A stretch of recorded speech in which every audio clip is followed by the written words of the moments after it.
पवन सिंह का गाना ट्रेंडिंग में धूम मचा दिया। नमस्कार दोस्तों, मैं धनंजय कुमार इसी के बारे में बात करने वाले हैं इस वीडियो में, तो वीडियो को लास्ट तक देखते रहें। और जो लोग मेरे चैनल को अभी तक सब्सक्राइब नहीं किए हैं वो लोग कर लें, क्योंकि हमारे चैनल पर भोजपुरी का हर खबर सबसे पहले आता है। तो दोस्तों, पवन सिंह का धमाका गाना 7 नंबर ट्रेंडिंग में आ चुका है जब मैं ये वीडियो बना रहा हूं, जो कि आप लोग स्क्रीन में देख सकते हैं। अगर पवन सिंह के इस गाने पे ऐसे ही तेजी से व्यूज मिलता रहेगा तो ये गाना 1 नंबर ट्रेंडिंग में आ जाएगा। और गाने की व्यूज की बात की जाए तो पवन सिंह के गाने पे 13 घंटे में 2 मिलियन के आसपास में व्यूज मिला है और 1,13,000 लाइक्स मिला है और 18,000 कमेंट्स। वहीं बात की जाए खेसारी लाल यादव के गाने के रिस्पांस के बारे में, तो खेसारी लाल यादव के गाने पे 13 घंटे में सिर्फ 43,000 लाइक्स मिला है, जो कि आप लोग स्क्रीन में देख सकते हैं। और 11,000 कमेंट्स मिला है और ये गाना अभी तक ट्रेंडिंग में नहीं आया है जब मैं ये वीडियो बना रहा हूँ। अगर पवन सिंह के गाने को साइड करके देखा जाए तो खेसारी लाल यादव के गाने पे बहुत ही डाउन रिस्पॉन्स मिला है।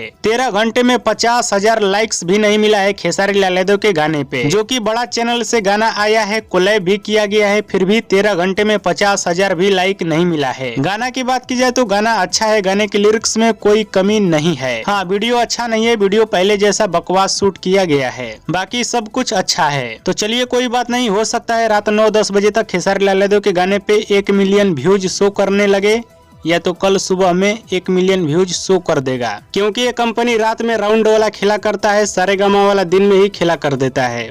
हाँ तो दोस्तों, मेरा अपडेट आप सभी को कैसा लगा नीचे कमेंट बॉक्स में जरूर बताइएगा। वीडियो पसंद आता है ज़्यादा लाइक करें, कमेंट करें, शेयर करें, सब्सक्राइब करें। धन्यवाद।